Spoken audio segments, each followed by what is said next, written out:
Good morning, traders. TG Watkins here. It's April 11th when I'm recording this Saturday. Hope you guys are doing well out there. The market has certainly rebounded. We know why. There is talk of a ceasefire and some negotiations, and we pretty much knew that that was what everything was surrounding and was going to be pivoting off of. We knew that was what the market was concerned about.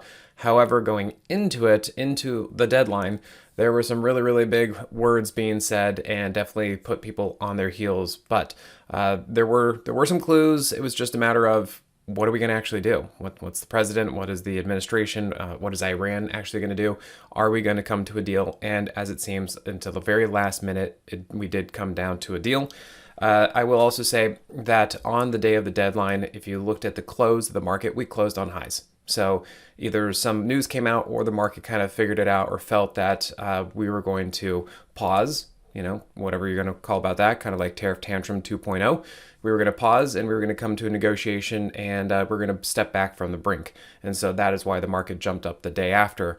And that's why the market's been doing what it's doing. So to show you guys that there were some clues that the market was leading up to that, here are the last 3 videos that I made that talk about this. So if you guys haven't checked those out, please do. It'll give you a little bit more insight and context as to what I see and how we can actually read this through the market and through technicals, despite whatever the politicians, politics, and all that are telling us. The other thing that I will kind of mention right off the top here is, as far as, relief rally. This is something we're still trying to figure out, because this is basically what I call the first move.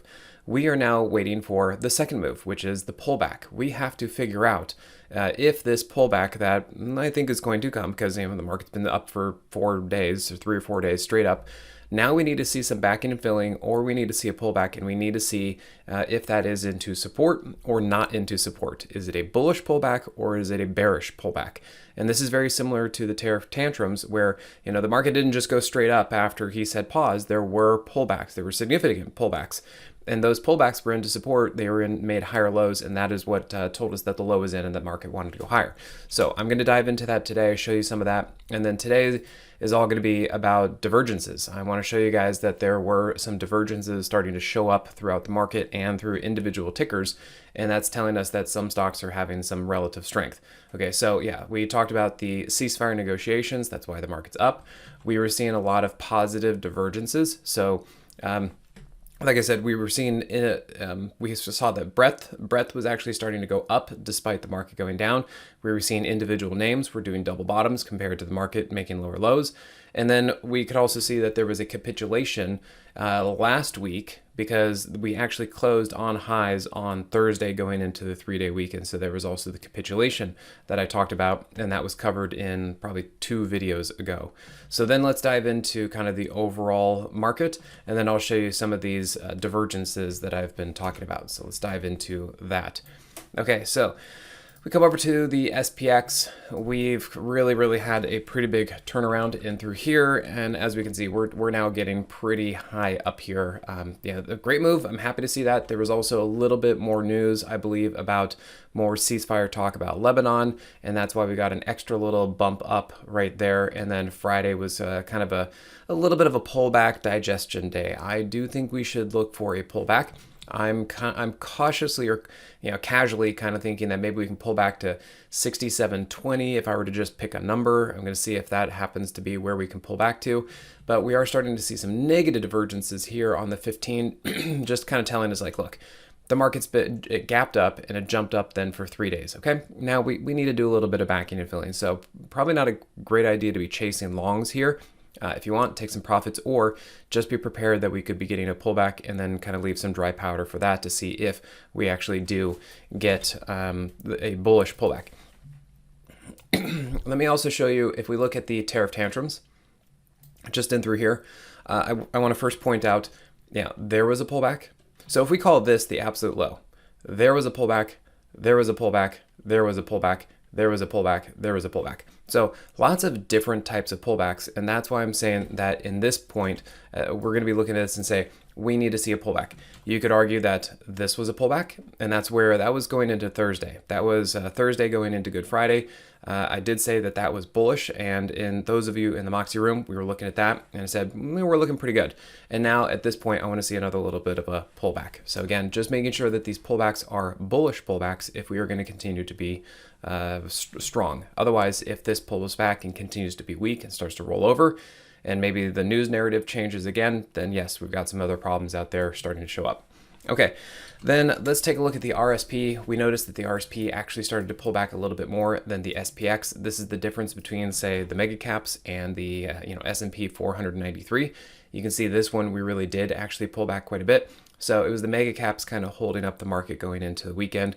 That's fine. I think we should, as I said, we should see a little bit of a pullback. Maybe we can target the hourly 50 for the RSP. We'll kind of see about that. And you can see the RSP did run right into its daily 50 and also kind of a gap here. So I want to see, I just want to see some pullbacks. I want to see some backing and filling for this.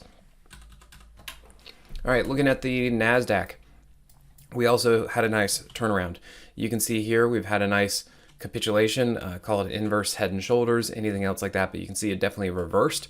Then you can see here we had our Moxie price trigger, and we also got over the hourly 50, and that was what helped tell us that the narrative changed as far as the market goes, and now we're up here. So great move. We're right back up into range, right up in here. And at this point, yeah, we're just going to have to see what the pullback and what the backing and filling kind of looks like, and see if this is a relief rally, meaning that this is a bounce and a downtrend, or if this is actually constructive and we can actually keep going higher from here up once we get some pullbacks. So that's why I keep saying, that's what everything I'm going to be saying today is, it's all about the pullback, and we're going to have to see if that pullback is bullish or bearish. Okay, and then we go over here and we look at the IWM. Also, I mean, they're all kind of doing the same thing. Nice big move up. I will point out on the IWM, for the monthly and the weekly time frame, they actually look really good. On the S&P, we do have the weekly 8 below the weekly 21, so it kind of got hit a little bit harder. But amazingly, the IWM really just kind of pulled back to the monthly 10 and pulled back to the weekly 50. And you can see here we still have the weekly 8 over the weekly 21. So things are actually looking pretty good in through here.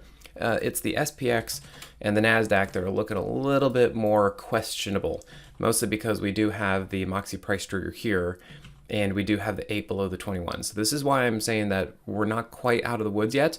Obviously, we had some really good moves based on news, but now I need to see pullbacks, and then I need to see follow through if we're going to be making sure that this market wants to keep going higher. So we've still got a little bit of work to do on that. All right, let's look at the SMH. This is also very impressive. I did not see this coming as far as the semiconductors, in the fact that they were going to absolutely shoot up here and make new all-time highs. Very impressed, very happy to see that. It's great. But yeah, I certainly didn't think that this was going to be doing this. So this is kind of what's making me think that the market is actually wanting to go higher, and that I'm really just looking for pullbacks to test support, and then we want to see continuations to the upside, because making new all-time highs, this doesn't seem like it's just a short covering rally, as long as this sticks. Now, I do think we could pull back a little bit, but again, I want to see these pullbacks actually hold support, and we'll have to just give it a little bit of time to see where it goes from here. I don't want to be chasing these to the upside up and through here. Okay, and then ARKK, we look at this one. It's still kind of working itself out, and this is where I will be talking about divergences. So notice we have price down, Moxie Indicator up. There's one area of divergence, and we can also see here price down, Moxie Indicator up. There's another divergence. And at least as far as the hourly chart, it's still kind of working itself out. Those of you in the Moxie room and anybody who's taken the Moxie classes understands those patterns that I'm talking about in through here, and that we've just got to see a little bit more work to be done in order to get this thing trending back to the upside. And it kind of the same thing as FFTY. If we look in through here, you can see we had a nice big move up, but once again, we've got some work to do. This is a pretty obvious spot that we've run into resistance, and we should be seeing price come down a little bit. And again, hopefully these pullbacks are actually bullish and into support. And what I want to see is if they come down like this, and if we actually go higher. If that doesn't happen, then this is going to be a bearish pullback. We come down like this, maybe a little bit, and then we continue going lower. If stuff like that happens, then yes, we're going to have to pivot a little bit. But I would like to lean towards the long side on these, but definitely need them to be proven. Okay, if we look at, let's go here. We can look at SPX A50R. And we can look at breadth here. This is the 50-day breadth. And once again, talk about divergences. Right here, breadth made a double bottom while the SPX made lower lows. So that was another form of divergence. You could also see that price was coming down, the Moxie indicator was coming up, and look right on cue, there's the Moxie price trigger. So again, if you guys do not have the Moxie indicator, it is wonderful. It works very, very well. I can't make this stuff up. That is just how this works. And if you guys want to get the Moxie indicator, remember to come over to simplertrading.com/Moxie. Okay, so once again, very, very big move up since the news, right up into resistance and right up into the upper extensions. Now we've got to get a little back in and feeling a little bit of pullback. You can see here we've already gotten a little bit of a pullback starting on Friday. Let's see what happens Monday, Tuesday, Wednesday of next week as prices kind of come down and determine what that support area is. Okay, if we look at the VIX, a couple things to note about this. We had a double top. Cool. Okay. Double top on the VIX. It was also around 32. That's also a pretty high number. So we definitely got the VIX up into its upper areas, upper range. On top of this double top, we also had negative, or at least negative divergence on the Moxie indicator. And then the other things I was looking for is I wanted to see confirmation right here, price getting rejected by the hourly 50. We got that too. So now we're coming down. Basically, the VIX has a lot of room to come down. So if the market did want to stay bullish, again, we're looking for a pullback. So we're looking for the VIX to probably pop up just a little bit. If it does pop up to say 22, whatever, 22, 23, whatever like that, that's a lot of room to buy the market some bullishness, as the VIX then could come down all the way to say 14. So going from 22 to 14 over the next several weeks or months, kind of like what we saw here, that would be awesome.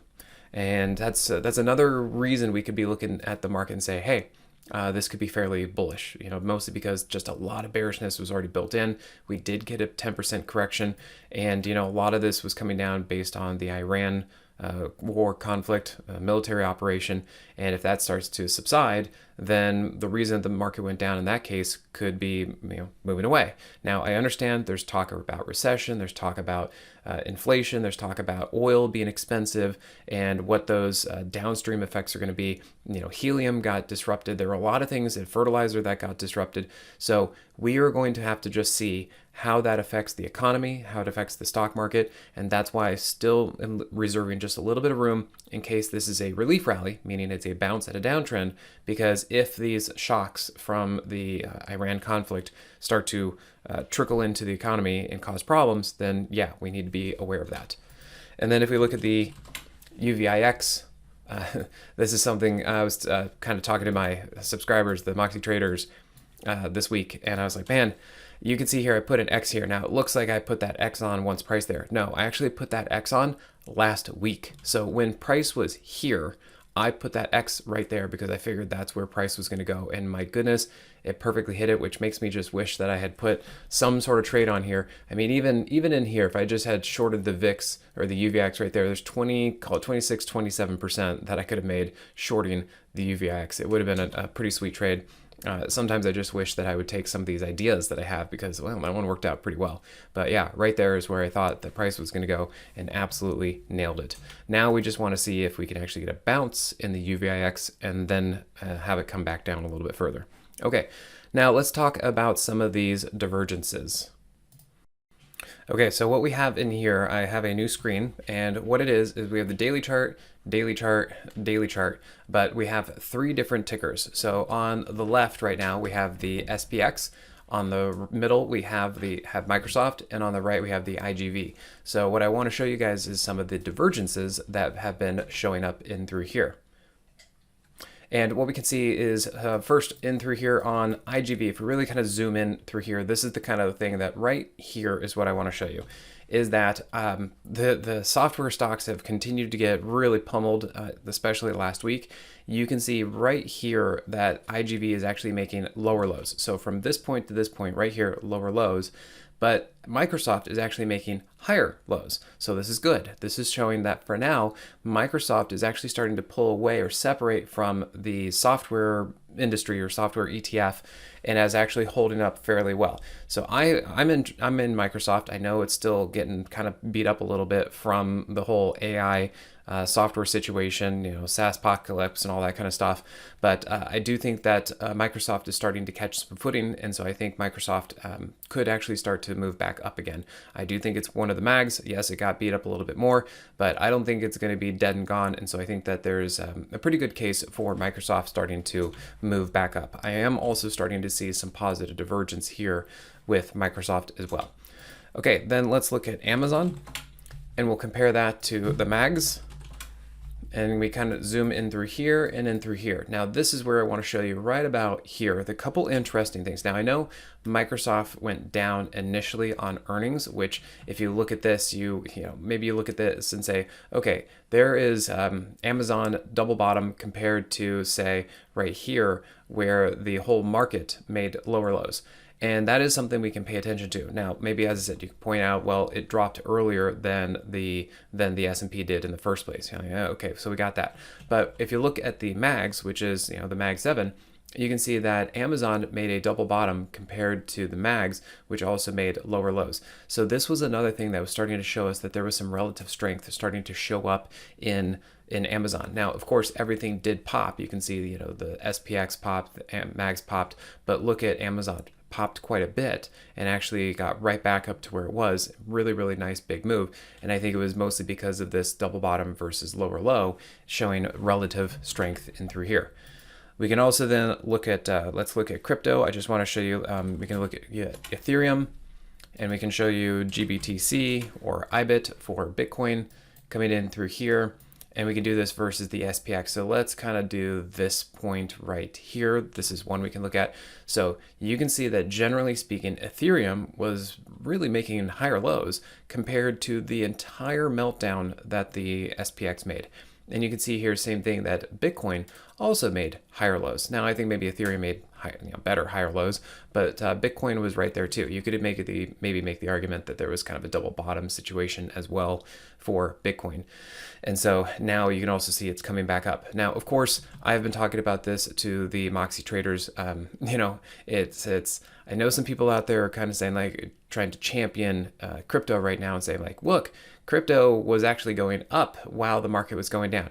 Yeah, except that if you kind of back up a little bit, you can see here that crypto, let's see right here, that you can see that crypto, Ethereum, started going down even though the market was continuing to hang up. So yeah, I think you kind of need to tell the bigger story about something like this, because if you only zoom in at this point and say, yeah, it's been going up while the market was going down, it just doesn't tell the whole story. So I think that, yes, I think crypto has bottomed. Yes, it was showing relative strength, but that's also because things like Ethereum had already gone down 58% over the previous 123 days anyway. So I think that it has already gone through its own bear market. And I think what we are starting to see, again, back to the whole divergence thing, I think we're starting to see some positive divergence here on the Moxie indicator compared to price. I do think we have seen some higher lows come in, and now I want to actually see crypto start to move up from here. Okay, then let's take a look at SAM. This is just one other thing I wanted to show you guys. I don't know if you guys ever thought about Sam Adams beer, but you can look at Tapped for Coors or Budweiser or some of those other ones, but Sam Adams is actually looking really good. And so I look at here, let's kind of get right there. So Sam Adams, it was actually doing quite well compared to the market. You could call it, like an XLP, that it was a defensive stock, but now that the market has gone up, SAM continues to go up. So I think this is actually showing some pretty good relative strength. You can see here, it was going up even though the market was coming down. That's huge. And then if you even look over here, right here, you can see that more specifically, there was a double bottom compared to when the market was really falling off of a cliff. Now, as I said, you could look at this and maybe say, oh, this was a flight to safety, and it certainly was. But then what's amazing is actually it continues to go up even as the market goes up. So this overall, Sam Adams is actually looking really, really good. And you guys might want to actually check this out on the higher time frame. So if we look at this over here on the monthly and weekly, maybe consider this. I know it may not be a super sexy name, but maybe you want to put this into one of your longer term accounts or something. But look, there's your double bottom. there's your Moxie price trigger, and it's really starting to hold and engage with some of these higher time frame moving averages. So maybe something's actually starting to come back with Sam Adams, and actually starting to work out to the long side. Okay, so just more ideas to be putting it out there for you guys. All right, well, hope you enjoy that. Thanks again for your time. Remember, simplertrading.com/Moxie is where you can find more information about me. And otherwise, you guys have a great weekend. We'll see you later.